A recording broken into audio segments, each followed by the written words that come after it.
우리 가운데 주시는 말씀은 마태복음 26장 21절에서 25절까지의 말씀, 제가 가지고 있는 성경으로 신약성경 45페이지입니다.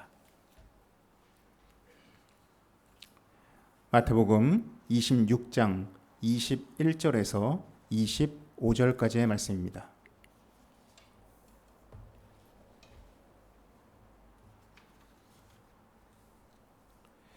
마태복음 26장 21절에서 25절까지의 말씀 제가 읽겠습니다.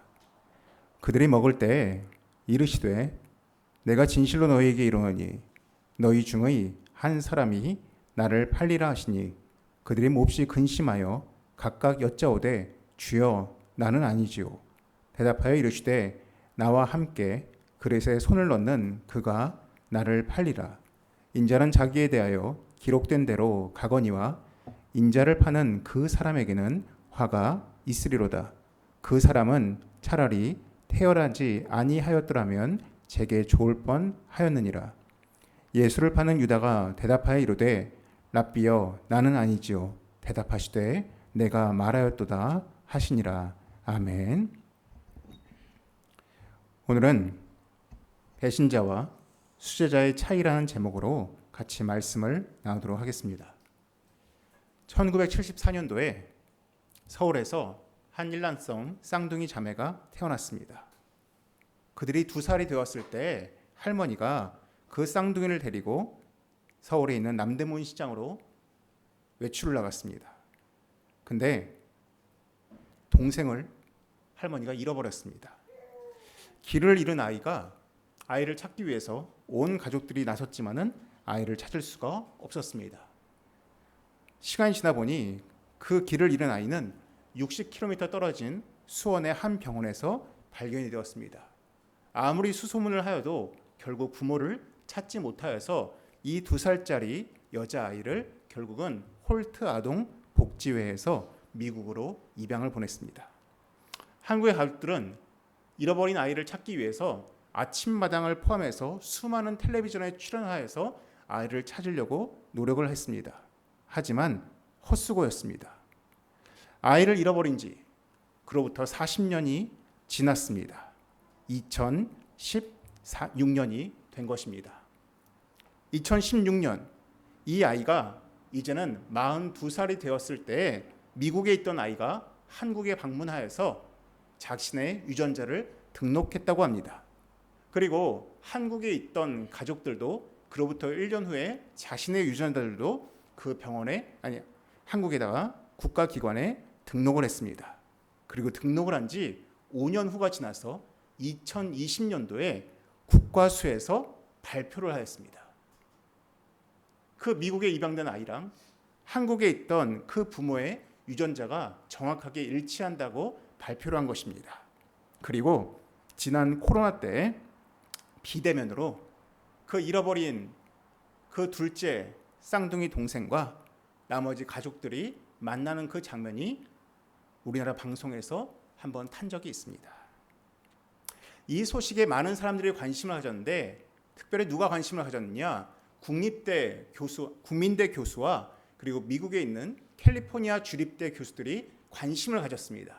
어떤 관심이냐? 일란성 쌍둥이가 다른 환경에서 자랐을 때 어떠한 동일점과 차이점이 있는지 이걸 조사하고 싶은 마음이 든 것입니다.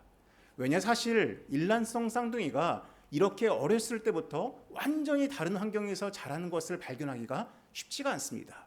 근데 이 두 아이, 이 성인이 딱 거기에 부합된 것입니다. 그래서 각자의 동의를 얻어가지고 그 교수들이 조사를 하기 시작했습니다. 그리고 조사 결과를 한 5년쯤 지나서 발표를 하였습니다. 근데 그 결과를 보니 참 놀라운 사실이 있었습니다. 첫 번째로는 그 두 쌍둥이 둘 다 난소 종양 제거 수술을 받은 기록이 있었습니다. 정말로 유전자가 일치하다 보니까 생물학적으로도 참 일치하는 부분이 많다는 것이 그 조사 결과를 통해서 밝혀진 것입니다. 신체적인 유사점이 굉장히 많이 닮아 있었다고 합니다. 근데 반면에 지능과 성격은 매우 달랐습니다. 특별히 가치관이 완전히 달랐다고 합니다. 한국에서 자란 언니는 굉장히 집단적 가치관을 중요시 여기는 반면에 미국에서 자란 그 동생은 굉장히 개인주의적 가치관을 중요시한다는 것을 발견하였습니다. 그래서 유전자가 미치는 영향이 굉장히 크지만 동시에 환경에 의해서 바뀔 수 있다는 사실도 이 교수들이 밝혀냈습니다. 인간은 이미 이 땅에 태어날 때부터 이미 만들어진 부분들이 있습니다. 우린 이것을 유전학에 기반을 두어서 유전자가 만들어낸 것이라고 이야기를 합니다. 반면에 환경이 만들어내는 것들도 있습니다. 환경을 통해서 만들어지고 형성되는 것들도 있습니다. 그래서 많은 사람들은 이 유전자와 환경에 의해서 어린아이의 일생이 결정된다라고 이야기를 많이 합니다. 근데 그럼 아무리 환경적으로 좋은 여건에 태어나고 아무리 유전적으로 뛰어난 유전자를 가지고 태어났다고 해도 결코 그 아이가 무조건적으로 올바로 성장하는 것은 아닙니다. 좋은 유전자와 좋은 환경은 흡사 그림을 그리기 위해서 좋은 물감과 좋은 도화지를 사주는 것에 불과합니다. 중요한 것은 그 아이가 붓을 들고 그림을 잘 그려야 자기의 인생을 올바로 형성해 나갈 수 있다는 것입니다.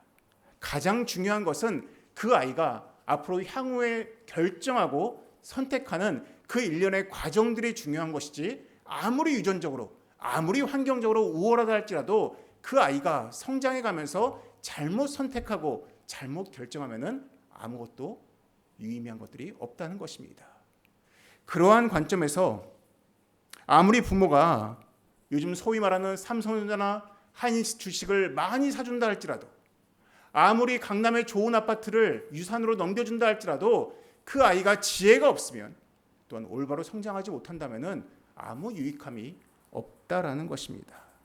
그러한 관점에서 특히 우리 기독교 부모들 또한 기독교 지체들은 기억해야 되는 것이 있습니다. 그것이 무엇이냐? 신앙적으로 올바로 양육하는 것입니다. 여러분, 신앙적으로 양육하는 것에 있어서 가장 중요한 것이 무엇이 있겠습니까?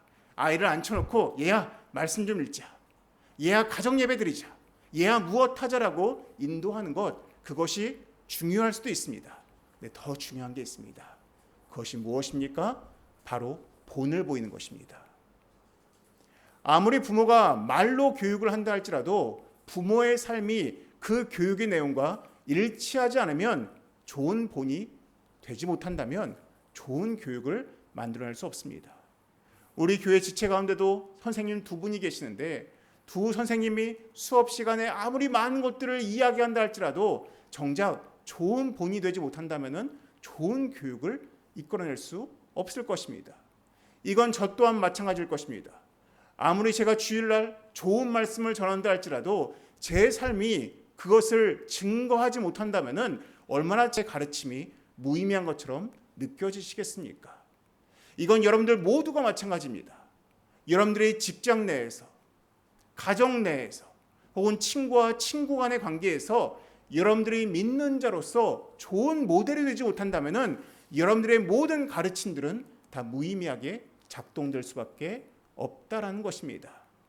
그렇다면 과연 우리가 믿는 자로서, 우리가 좋은 모델로서의 삶에 살아가는 데 있어서 중요한 것이 무엇이 있겠습니까? 저는 오늘 말씀에 나오는 가룟 유다와 베드로의 이 차이점이 어쩌면 우리가 인간으로서, 또한 우리가 믿는 사람으로서 우리의 삶의 선택과 결정을 내리는 데 있어서 가장 중요한 차이를 만들어내는 기준이 될 수 있다는 생각이 들었습니다. 과연 배신자와 수제자, 가룟 유다와 베드로의 차이를 만들어내는 것은 무엇이 있는지 같이 말씀을 통해서 살펴보도록 하겠습니다. 오늘 말씀의 내용은 26장 17절에 나오듯이 유월절 전날에 주님께서 제자들과 함께 만찬을 하던 그때의 이야기를 담고 있습니다. 우리가 소위 말하는 최후의 만찬 이야기입니다. 저녁 식사를 즐기던 중이셨습니다. 그때 주님께서 21절에 이러한 말씀을 하십니다. 너희 중에 한 사람이 나를 팔리라. 그러자 사람들이 깜짝 놀랐습니다. 22절에 나오듯이 모든 사람이 근심하기 시작하고, 그리고 그들이 주님을 향해서 주님, 나는 아니지요, 나는 아니지요 라고 주님께 말하기 시작했습니다. 이 이야기를 하던 중에 25절에 나오듯이 예수를 파는 유다, 즉 가룟 유다라는 이 유다 또한 예수님을 향해서 묻습니다. 랍비여, 나는 아니지요 라고 묻습니다. 그러자 주님께서 말씀하십니다. 내가 말하였도다 라고 지목하십니다. 너무 유명한 이야기입니다. 주님께서 가룟 유다에게 네가 나를 팔 것이다 말씀하시는 장면입니다. 근데 주님의 예언은 여기서 끝나지 않습니다. 31절을 보시면 이제는 주의 예언이 가룟 유다에게만 국한된 것이 아니라 모든 제자들을 향해서 말씀하십니다. 31절에 이렇게 말씀하십니다. 그때 예수께서 제자들에게 이르시되 오늘 밤에 너희가 다 나를 버리리라 라고 말씀하십니다. 그럼 이제는 가룟 유다에만 국한된 것이 아닙니다. 여기 있는 모든 제자들이 다 나를 버릴 것이다 라고 말씀하십니다. 이때 기고만장한 베드로가 33절에 주를 향해서 흡사 발끈하듯이 이렇게 이야기합니다. 주님, 모두 주를 버릴지라도 나는 결코 버리지 않겠습니다. 그래서 예수님께서 가룟 유다에게 예언하신 것처럼 이제 베드로에게 굉장히 직접적인 예언 같은 말씀을 하십니다. 내가 진실로 내게 이르노니 오늘 밤 닭 울기 전에 내가 3번 나를 부인하리라. 그러자 베드로가 막 화를 내듯이 이야기합니다. 내가 주와 함께 죽을지언정 주를 부인하지 않겠나이다. 그랬더니 베드로가 이렇게 말하자 모든 제자들도 다 주를 향해서 주님, 우리도 그럴 것입니다 라고 이야기하였습니다. 이 최후의 만찬 자리에서 주님은 가룟 유다에게도 베드로에게도 또한 모든 제자들에게도 너희가 나를 팔고 나를 부인하고 나에게서 도망갈 것이다 라고 이야기를 하셨습니다. 여러분, 주님은 왜 이런 말씀을 하셨을까요? 혹시 생각해 본 적이 있으십니까? 왜 주님은 왜 굳이 가룟 유다에게, 베드로에게, 또한 제자들에게 너희가 나를 팔고 너희가 나를 부인하고 너희가 나를 배신할 거다라는 왜 이러한 말씀을 굳이 다 하셨을까요? 사실 이 말씀은 한번 너희가 고민해보라라는 말씀도 아니었습니다.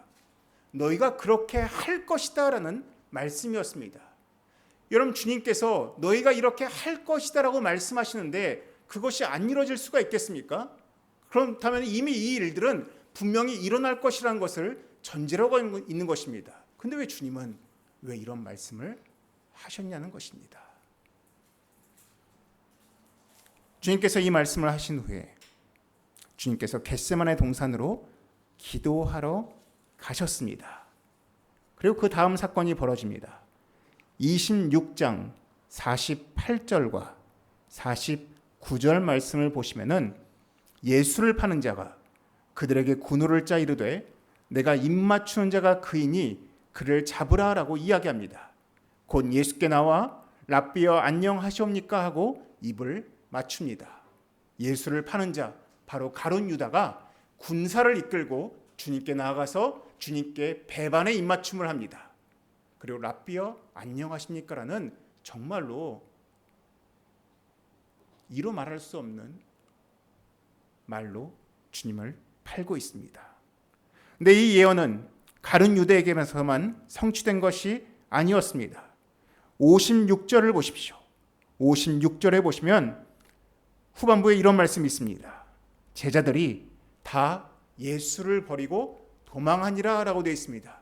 이제 주님의 예언이 순서대로 실현되고 있습니다. 아까 주님께서 말씀하신 그 예언의 순서는 가룟 유다, 제자들, 그리고 베드로였습니다. 실제로 가룟 유다가 먼저 예수님을 팔아넘깁니다. 두 번째로는 제자들이 모두 도망가 버렸습니다. 이제 한 명 남았습니다. 베드로 남았습니다. 베드로는 바로 도망가진 않았습니다. 주님을 따라갔습니다. 근데 따라간 자리에서 베드로 또한 주의 예언대로 부인하기 시작합니다. 70절, 마태복음 26장 70절을 보시면은 70절에 베드로가 첫 번째 부인을 합니다. 베드로가 모든 사람 앞에서 부인하여 이르되 나는 내가 무슨 말을 하는지 알지 못하겠노라 라고 이야기합니다. 첫 번째 부인입니다. 72절에 두 번째 부인을 합니다. 베드로가 맹세하고 또 부인하여 이르되 나는 그 사람을 알지 못하노라 라고 이야기합니다. 이런 첫 번째 부인과 좀 차이가 있지 않습니까? 두 번째 부인을 할 때는 맹세까지 합니다. 그냥 부인한 게 아니라 내가 맹세하는데 나는 모르겠다라고 이야기를 합니다. 세 번째 부인이 74절에 나옵니다. 그가 저주하며 맹세하이르되 나는 그 사람을 알지 못하노라 라고 이야기합니다. 그냥 부인한 게 아닙니다. 맹세하여 부인한 것도 아닙니다. 세 번째 부인할 때는 한 개 더 붙습니다. 그게 뭡니까? 저주까지 합니다. 저주하여 맹세하여 부인합니다. 베드로의 죄가 점점 세지는 모습을 볼 수가 있습니다. 이때 닭이 옵니다. 그러자 75절에 나오듯이 그 순간, 닭이 오는 순간 베드로는 예수님의 말씀이 그 마음속에 떠올랐다라고 되어 있습니다. 주께서 말씀하신 대로 가룟 유다, 제자들, 베드로 모두 배신하고 부인하고 도망갔습니다. 주의 말씀대로 모두 실현되었습니다. 여러분, 이 말씀 가지고는 딱히 우리한테 뭐 와닿는 게 없습니다. 당연히 주님 말씀하시니까 그렇게 된 거겠지라는 생각이 들기 마련이고 다 똑같구나라는 생각이 드는 것이 일반입니다. 그럼 그렇다면 과연 이 말씀을 통해서 우리가 얻을 것은, 또한 우리가 배울 것은 무엇이 있겠습니까? 먼저 가룟 유다의 그 다음 모습을 보도록 하겠습니다. 27장 3절입니다. 그때 예수를 판 유다가 그의 정죄됨을 보고 스스로 뉘우쳐 그 은 30을 대제사장들과 장로들에게 도로 갖다 주며 이르되 내가 무죄한 피를 팔고 죄를 범하였도다라고 이야기를 하였습니다. 그러면 가룟 유다도 깨달았습니다. 내가 예수님을 판 것이 잘못되었다는 것을 깨달았습니다. 자신이 무엇을 잘못했는지를 알게 된 것입니다. 그러자 그가 한 첫 번째 것이 무엇입니까? 스스로 뉘우치기 시작했습니다. 내가 잘못했구나. 뉘우쳤습니다. 두 번째가 무엇인지 아십니까? 제사장들한테 가서 내가 너희 가운데 돈을 받고 예수를 판 것이 잘못되었다라고 말하면서 자인하였습니다. 자신의 잘못을 자인하였습니다. 뉘우치고 자인하였습니다. 여기까지는 좋았습니다. 근데 그의 세 번째 행동이 문제가 있습니다. 5절 말씀에 이렇게 나옵니다. 유다가 은을 성소에 던져놓고 물러가서 스스로 목매어 죽은지라 라고 되어 있습니다. 그럼 뉘우쳤습니다. 자신의 잘못을 고백했습니다. 사람들 앞에서 자인했습니다. 네, 세 번째, 그의 선택이 무엇입니까? 스스로가 마침표를 찍었습니다. 마침표를 찍은 것입니다. 스스로의 생명을 스스로가 끊었습니다. 여러분, 이 마침표를 찍는 방법이 꼭 가룟 유다처럼 스스로 목매어 죽는 것으로 국한되지 않습니다. 사실은 여러분들도 삶 가운데서 마침표를 찍는 경우가 종종 있습니다. 여러분 기억이 잘 안 나십니까? 아마 여러분들은 지난 한 주간 동안 혹은 최근 한 달 동안 분명 여러분 뜻대로 여러분 마음대로 되지 않았던 순간들이 있을 것입니다. 혹은 여러분들이 마음의 의지를 가지고 흡사 제자들과 가룟 유다와 베드로처럼 주님, 나는 주님을 절대 배신하지 않겠습니다라고 자신의 결연한 의지를 표현한 것처럼 분명 여러분들 인생 가운데서 난 이거 절대 하지 않을 거야.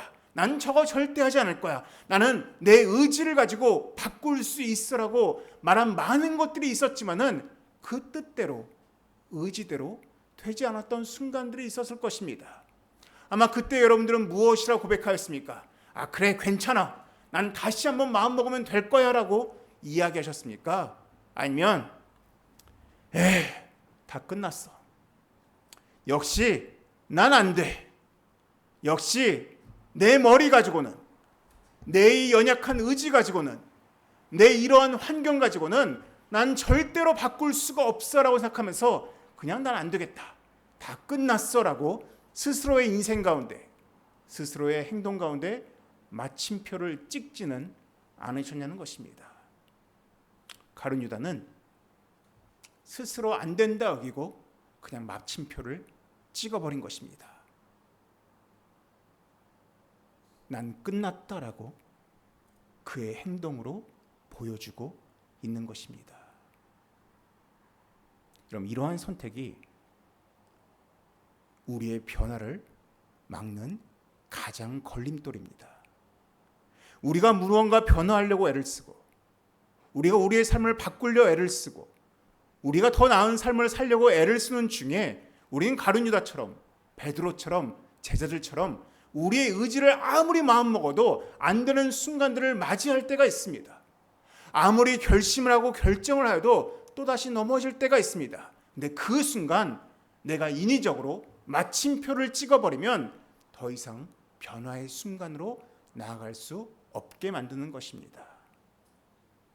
반면에 베드로는 어떻게 하였습니까? 그 위에 있는 26장 75절을 보시면은 베드로가 3번 부인한 순간 닭이 울 때에 베드로가 어떻게 반응했는지 나오고 있습니다. 26장 75절을 보시면 베드로가 예수의 말씀에 닭 울기 전에 내가 3번 나를 부인하리라 하심이 생각나서 어떻게 합니까? 밖에 나가서 심히 통곡하니라 라고 되어 있습니다. 통곡하기 시작합니다. 하나님 앞에서 울기 시작합니다. 자신의 연약함을 고백하기 시작하고 자신의 잘못을 뉘우치기 시작합니다. 여러분들 이 말씀을 보면은 왜 주님께서 베드로, 제자들, 가룟 유다에게 왜 너희가 나를 부인하고 나를 팔고 나에게서 도망가리라 말씀하셨는지 이해가 되는 것 같습니다. 왜 말씀하신지 아십니까? 그들은 의기탱천했던 사람들입니다. 나는 절대로 그렇게 하지 않을 거야. 난 절대로 넘어지지 않을 거야. 난 절대로 부인하지 않을 거야. 난 절대로 도망가지 않을 거야 라고 이야기하면서 자신의 의지와 자신의 노력과 자신의 결단력을 굉장히 높게 평가하던 사람들이었습니다. 근데 주님께서 말씀하십니다. 아니야. 너희들 연약한 인간들이야. 너희들 아무리 마음먹어도 아무리 의지를 가지고 결단하여도 너희들 그렇게 못해라고 주님께서 가르쳐 주시는 것이었습니다. 너희는 인간이다. 너희는 연약한 인간이다. 아무리 결심하고 결단한다 할지라도 너희는 인간이기 때문에 넘어지는 순간이 올 거야라고 가르쳐 주신 것이었습니다. 베드로는 그 주의 가르침을 깨달은 것입니다. 그렇구나. 내가 연약한 인간이구나. 내가 아무리 마음먹고 내가 아무리 결단하여도 주의 말씀처럼 나는 넘어질 수밖에 없는 연약한 인간이구나라는 이 사실을 그는 깨닫고 주님 앞에서 슬피 울며 통곡하기 시작한 것이었습니다. 여러분, 이것이 바로 우리를 변화시킬 수 있는지 아니면 퇴보시키며 다시 옛 모습으로 돌아갈 것인지를 결정하는 바로 그 지점인 것입니다. 여러분, 하나님을 모르는 사람들 혹은 자신의 의지와 노력을 의지하며 살아가는 사람들은 인간의 의지를 굉장히 높게 평가합니다. 그렇기 때문에 그 의지가 꺾이는 순간에 다 이야기합니다. 역시 안 돼. 난 안 되는 사람이야. 난 끝났어. 난 아무리 마음 먹어도 할 수 있는 게 없어라고 그냥 마침표를 찍어버리는 것입니다. 근데 우리 하나님 믿는 사람들, 인간의 연약함을 인정하는 사람들, 나의 의지와 나의 노력이 얼마나 약한지를 아는 우리 믿는 사람들은 거기서 마침표를 찍지 않습니다. 다시 한번 하나님께 나아가는 것입니다. 하나님, 그렇습니다. 내가 연약합니다. 하나님, 그렇습니다. 내가 지혜가 없습니다. 하나님, 그렇습니다. 내가 넘어지는 사람입니다라고 통곡하면서 하나님, 그럼에도 불구하고 나를 도와주시옵소라고 다시 한번 하나님께 나아갈 때 하나님께서 우리를 변화시키시고 우리를 새롭게 하여 주신다는 것입니다. 여러분, 그런 의미에서 베드로와 가룟 유다의 또 다른 중요한 차이점 한 가지가 있습니다. 우리 같이 말씀 보도록 하겠습니다. 요한복음 20장 19절입니다. 신약성경 183페이지입니다. 요한복음 20장 19절입니다. 요한복음 20장 19절 말씀 제가 읽겠습니다. 이날 곧 안식 후 첫날 저녁 때에 제자들이 유대인들을 두려워하여 모인 곳에 문들을 닫았더니 예수께서 오사 가운데 서서 이르시되 너희에게 평강이 있을지어다. 아멘. 여러분, 이때는 주님께서 겟세마네 동산에서 잡히시고 이틀 후, 즉 주일 일요일 아침의 순간이었습니다. 근데 여러분, 여기에 무엇이 보이십니까? 제자들이 함께 모여 있었습니다. 함께 모여 있었습니다. 이 자리에 없는 사람이 누굽니까? 가룟 유다입니다. 가룟 유다는 홀로 뉘우치고 죄책감 가운데 빠졌다가 스스로 마침표를 찍는 결정을 했습니다. 근데 다른 제자들은 어떻게 하고 있습니까? 함께 모여 있었습니다. 근데 이 제자들의 공통점이 무엇입니까? 다 도망갔던 사람들입니다. 심지어 여기 있던 베드로는 어떤 사람입니까? 예수님을 부인했던 사람들입니다. 소위 말하면은 죄인들의 집단입니다. 주의 말씀대로 주님께 도망가고 주님을 부인했던 연약한 사람들의 집단의 공동체였습니다. 근데 이들이 함께 모여 있었습니다. 그들 가운데 주님께서 찾아오신 것이었습니다. 여러분, 이러한 공동체의 모습을 지닌 또 다른 곳이 있습니다. 그것이 어디냐? 바로 교회 공동체입니다. 여러분, 교회 공동체에 대해서 많은 분들이 착각하는 게 있습니다. 교회 공동체는 의인들의 집단이 아닙니다. 교회 공동체는 죄인들의 집단입니다. 연약한 사람들의 집단입니다. 부족한 사람들의 집단입니다. 여러분, 여기 있던 제자들이 서로를 향해서 나는 의인이야, 난 잘났어라고 말할 게 있겠습니까? 없습니다. 다 도망간 사람들이 누가 누구를 향해서 비난하겠습니까? 다 스스로가 자신의 잘못을 고백하고 또한 서로에게 위안을 주는 그러한 위로의 공동체였을 것입니다. 이건 우리 교회 공동체도 추구하는 바가 되어야 되는 것입니다. 우리가 하나님 앞에서 연약한 자로 고백한다면 이 공동체 안에는 위로와 위안이 있습니다. 일으킬 수 있는 힘을 얻을 수가 있습니다. 근데 이 공동체가 스스로 잘났다 여기면서 스스로를 정죄하고 비난한다면 어느 누구도 이 안에서 일으킴을 얻을 수 없다라는 것입니다. 이 사람들은 죄인들이 함께 모여 있음을 통해서 스스로 정죄 가운데 빠져 있는 것이 아니라 서로가 서로를 일으키고 위로하고 위안을 주며 평안을 나누는 공동체가 될 수 있었다라는 것입니다. 이때 주님께서 베드로를 부르셨습니다. 그리고 21장에 주님께서 베드로에게 이렇게 말씀하십니다. 21장 15절입니다. 요한복음 21장 15절. 예수님께서 베드로에게 물으십니다. 요한의 아들 시몬아, 내가 이 사람들보다 나를 더 사랑하느냐? 16절 두 번째 물으십니다. 요한의 아들 시몬아, 내가 나를 사랑하느냐? 17절 세 번째 물으십니다. 요한의 아들 시몬아, 내가 나를 사랑하느냐? 이 세 번의 질문에 대해서 베드로는 주님, 내가 주님을 사랑하는 줄 주께서 아십니다라고 이야기하였습니다. 이 순간 예수님을 세 번 부인하였던 그 베드로의 내면 가운데서 이 주의 부르심과 질문과 대답의 과정을 통해서 베드로에게 진정한 회복과 돌이킴이 발생했다는 것입니다. 여러분들, 회복과 돌이킴은 나의 능력으로만 일어나지 않습니다. 주의 도우심과 주의 부르심과 주의 능력을 통해서 우리 안에 회복이 발생되는 것입니다. 우리의 몫은 무엇이냐? 마침표만 찍지 않으면 되는 것입니다. 마침표를 찍지 않고 하나님 앞에서 내 연약함을 인정하면은 하나님께서 우리에게 돌이킬 기회를 제공해 주신다는 것을 바로 이 이야기를 통해서 알 수가 있는 것입니다. 여러분, 이제 한 주간 다시 시작할 것입니다. 분명 여러분들 마음속에는 의지를 가지고 결단하고 결심하는 것들이 있을 것입니다. 아무리 여러분들이 노력과 의지와 결단을 한다 할지라도 베드로처럼 제자들처럼 넘어질 수 있습니다. 근데 여러분, 그때 마침표만 찍지 않으면 됩니다.